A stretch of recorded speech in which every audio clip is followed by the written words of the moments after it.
আল্লামা দেলোয়ার হোসেন সাইদি সহ আল্লামা মামুনুল হক সহ সংখ্যাগরিষ্ঠ মুসলমানের এই দেশের বহু জনপ্রিয় আলেমকে সরকার গ্রেফতার করার পরেও এই দেশের মুসলিম তৌহিদি জনতা দাবি জানিয়েছে, কিন্তু আদালত প্রাঙ্গণ তারা বিক্ষোভ করে ভাঙচুর করে না।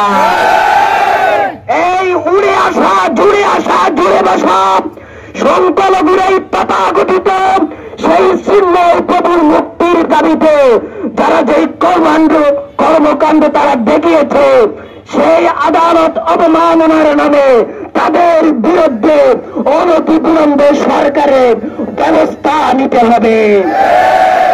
আজ সারা বাংলাদেশে ঢাকা, চট্টগ্রাম সহ তাদেরকে নিষিদ্ধ করার দাবি উঠেছে।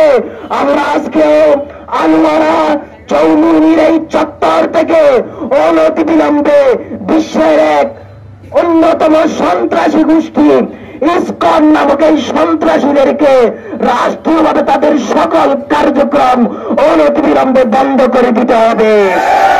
এবং আমার ভাই জনাব অ্যাডভোকেট সাইফুল ইসলাম আলিফ যিনি শাহাদাত বরণ করেছেন, তাদেরকে তার হত্যার ভিতরে যারা এরকম সংঘবদ্ধভাবে হত্যা করেছে, তার হত্যার জন্য যারা যারা দায়ী তাদেরকে চিহ্নিত করে অনতিবিলম্বে গ্রেফতার পূর্বক তাদেরকে ফাঁসির মঞ্চে ঝোলাতে হবে।